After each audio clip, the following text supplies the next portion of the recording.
When we attended gaming convention EGX Resd in London a few months back, one of the games that caught my attention was Gato Roboto. The black and white visuals telling a tale of a cat in a robot mech suit was clearly an intriguing sight, and I was eager to know more. Well, with the game just about to release on the Switch, I've now spent a good amount of time with it.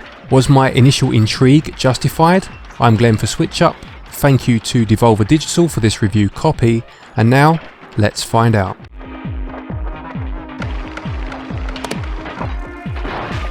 The story of Gato Roboto plays out as follows. Whilst returning home in his spacecraft, a brave lieutenant notices a distress call from a nearby planet.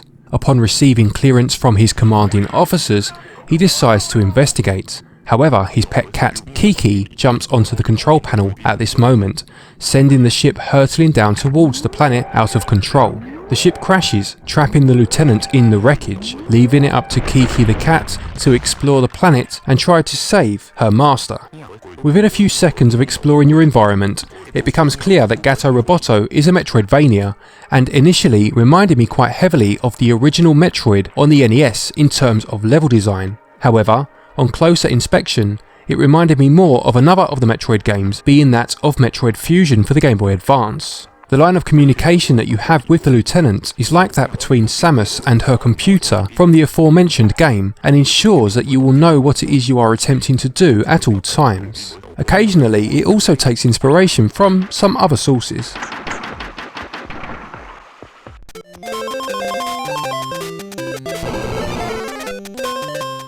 Much like most Metroidvanias, you begin your adventure totally underpowered, and this lack of power means that many areas are inaccessible to you early on. In this game, underpowered is an understatement, as Kiki is completely defenseless and can be killed with one hit from an enemy. To circumnavigate this, your first order of business is to find yourself a mech suit, and you will spend a large portion of the game in this suit from here on in. You can leave the suit at any point though by pressing the X button, and doing so will be necessary at times when an area is too small for Kiki to access whilst wearing it. It's usually within these small areas that you will find various power-ups for your suit, ranging from permanent health upgrades which increase the number of hits you can take, missiles that you can defend yourself with, or a spin jump that is very similar to the screw attack in the Metroid series. Finding these power-ups is essential to making any real progress throughout the game, with later areas inaccessible without them. The doors to and from each area can only be opened with a shot from one of your missiles, meaning that Kiki cannot open the doors when out of her suit. Thankfully, finding one of these save chambers will not only save your game as you would expect, but also reunites Kiki with her suit should she have been without it, or will fully restore health if she's already in it. This mechanic means that the game can force you out of your suit at times when there is no way through, allowing you to find the way forward and get your suit back a little further on. It's a clever mechanic, as it means that when you do get stuck, it's because sometimes a little out of the box thinking may be required. It reminded me a little of Blaster Master and the times in that game where you needed to leave your tank behind in order to progress. And it's nice how Gato Roboto seems to cherry pick the best ideas of some very good Metroidvanias. Kiki also has a dash move when not in her suit, performed by tapping the jump button whilst next to a vertical surface. This will allow her to scramble up walls, and clever use of this while jumping from wall to wall will see her reach areas that looked completely off limits at first glance. As you make your way through the alien world, you will find elevators that lead you further down into the planet's core. Each new area will see you needing to fulfill some sort of mission, such as restoring power or draining the excess water, so that you can progress through that particular area. Gameplay is also mixed up a little in these areas, with some being so hot that you cannot leave your suit, and some being so small that you must go on without the suit for a while, making you very vulnerable. Navigation is made easier by your map, which can be accessed by pressing the plus button. Any rooms that you have not yet entered are shown with a dotted outline, making it simple to see at a glance anywhere that you haven't yet been and allowing you to plot your next course of action. There is no minimap on the main screen, however, which is a little inconvenient as you will need to pause the game to see the map, but as the game is relatively linear, at least compared to other Metroidvanias, it's not a huge issue to be fair. Every so often you will come across a boss battle. You will need to use any abilities you have earned so far, as well as ensuring that your reflexes are honed and ready to be victorious, as the bosses generally have a lot more health than you do. I enjoyed these boss battles and they occurred just often enough to offer a nice change of pace in the gameplay. Controls are very simple, with B controlling your jump, Y being your primary attack button, A handling an additional attack, and X letting you leave the mech, as already mentioned. Kiki controls well. She is perhaps a little bit floaty at times, but I think this is more due to noticing the difference in weight between Kiki being in and out of the mech suit than anything else. Gato Roboto offers classic Metroidvania action with gameplay that is a little more streamlined than some others in the field, but I really enjoyed this about the game, and it gets 18 out of 20 for gameplay, whilst controls receive 17 out of 20.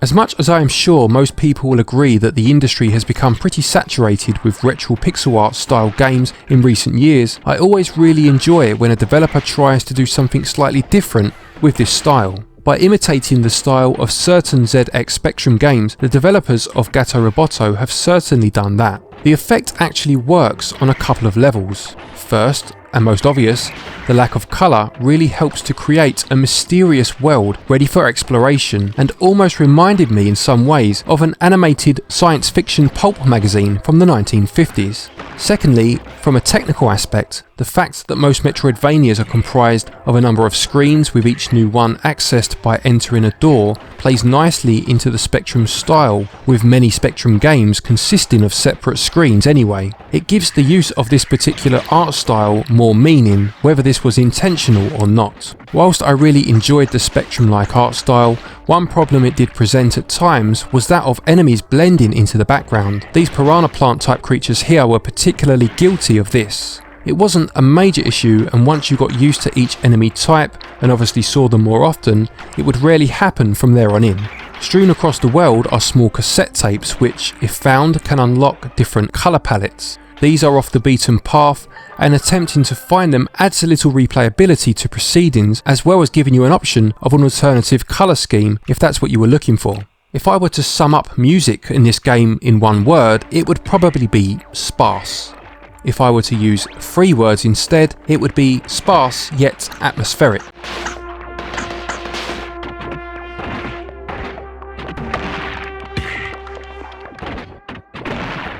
A lot of the time I barely notice the music, serving much more as ambient sound, but every so often it cranks up a notch, and at these times it's extremely effective. In some respects the music is at odds with the tone of the rest of the game. Regardless of how comical the conversations between the Lieutenant and Kiki become, or just how ludicrous you will find the very idea of controlling a cute little cat on this desolate planet, the music is unwavering in its sombre and slightly macabre tone. The juxtaposition works well though, and just adds a little weight to the game in spite of the light tone found elsewhere.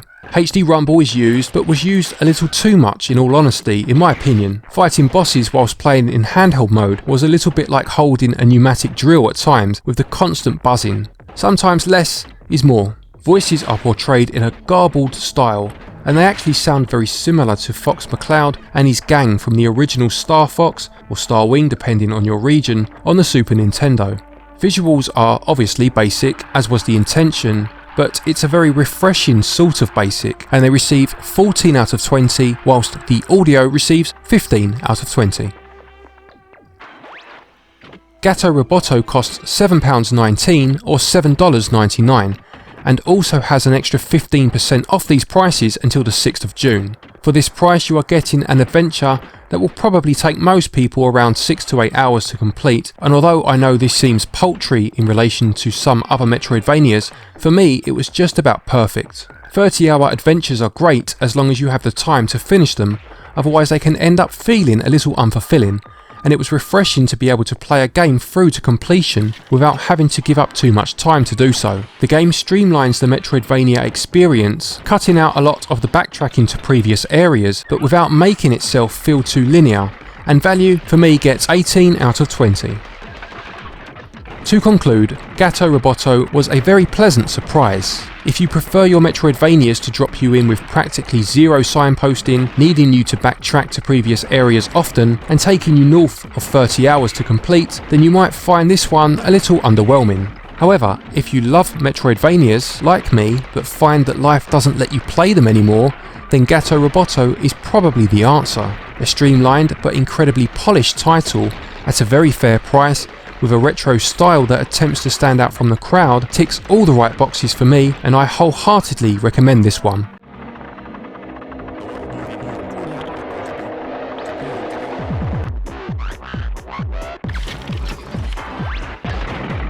Gato Roboto receives a SwitchUp score of 82%. Many thanks everybody for watching. Please do remember to leave a like if you like what you've just seen. Many thanks to our Patreons as always for your continued support, and to each and every one of you for watching our videos. Take it easy, and until the next one, happy gaming.